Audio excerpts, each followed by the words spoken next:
केंद्र सरकार द्वारा सेना में युवाओं की भर्ती के लिए एक अग्निवीर योजना शुरू की गई है, जो 4 साल के लिए होगी। लेकिन 4 साल की इस योजना के शुरुआत में ही देश के ज्यादातर हिस्सों में इसका विरोध होना शुरू हो गया है, जिसके विरोध में कांग्रेस पार्टी भी सत्याग्रह आंदोलन के रूप में उतर आई है।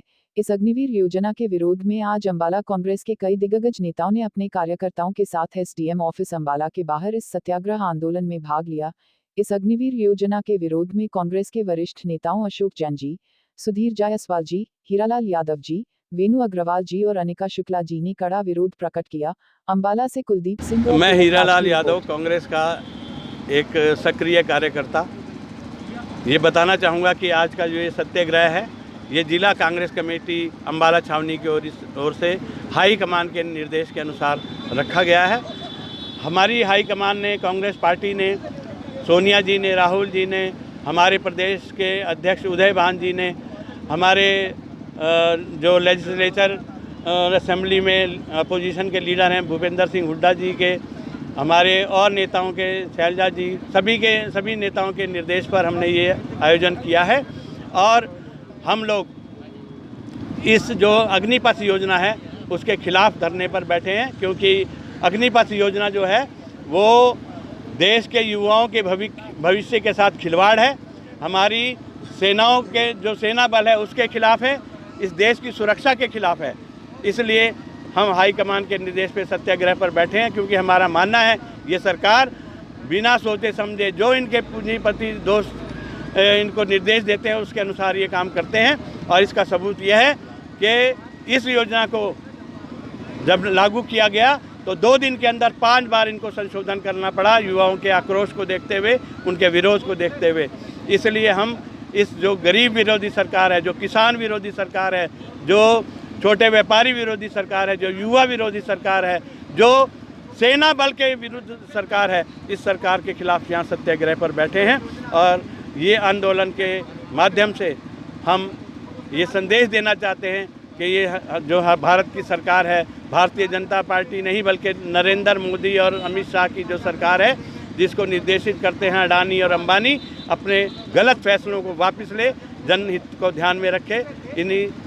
इसीलिए हमने ये सत्याग्रह आयोजित किया है। देखिए, जिस तरह से इस सरकार ने जनता को चारों तरफ से घेर लिया है, चारों तरफ से जनता में त्राही त्राही मच गई है। पहले इन्होंने किसान को नहीं छोड़ा, अब ये जवान को नहीं छोड़ रहे हैं। और जिस तरह की ये योजना लेकर आए हैं अग्निवीर की, जिसमें युवाओं का भविष्य केवल और केवल अंधकार में है, जो एक छोटा सा लॉलीपॉप इन्होंने चुसा दिया कि 4 साल में 75% की तो रेजिग्नेशन हो जाएगी और केवल 25% आगे जाएंगे। तो आप बताइए वो युवा आगे की अपनी जो ज़िंदगी है उसका काम कैसे करेंगे? और जो पैसे का ये लोग आश्वासन दे रहे हैं कि आपको इतना अमाउंट मिलेगा, उससे ज़्यादा राशि तो ये हमारे युवा इसकी प्रैक्टिस में, इसकी रिहर्सल में, इसकी तैयारी के लिए खर्च चुके हैं।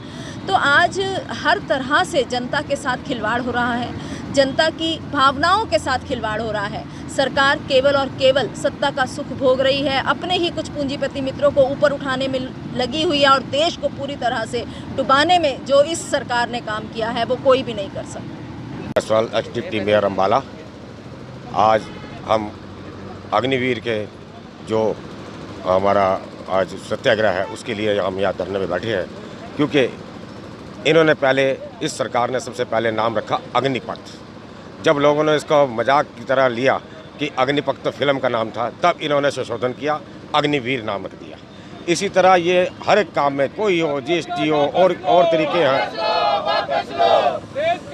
उसमें भी इन्होंने संशोधन किए। और इसी तरह आज भी ये जो कर रहे हैं अग्निपथ का, 4 साल की सर्विस है। 4 साल की सर्विस में जब ट्रेनिंग ही इनकी कई वर्षों की ट्रेनिंग ही होती है, तो कहाँ वो व्यक्ति, वो नौजवान जो हमारा भर्ती हो रहा है, वो क्या कर पाएगा, क्या चीज़ सीखेगा, कब तक अपने आप को दिमागी तौर पे इस लायक बनाएगा कि मैंने देश की सेवा करनी है। कल को अगर जंग छिड़ जाती है, अगर यही व्यक्ति कहीं युद्धबंदी भी होती है, अगर ये तो जाएंगे तो फिर सब कुछ जो हमारे सीक्रेसी पर बख्तेंगे। और दूसरी बात, सबसे बड़ी मेन बात जो है कि 4 क्लासें रखी गई हैं, चौथी क्लास में अपना जो होता है सफाई मजदूर, माली वगैरह ये आते हैं। आज इनकी जो कैटेगरी है 5वीं है, तो ये क्या उनसे भी गिरे हुए देश के जवान हमारे जो करेंगे, जो अपने देश के जवान जो जाएंगे, अब वो क्या करेंगे और क्या नहीं करेंगे। और सबसे बड़ी बात जो ये फैसला है कि जो ये फैसला लिया गया है, ये सदन में पास होना चाहिए था, संसद में पास होना चाहिए था, लेकिन वहाँ पे संसद नहीं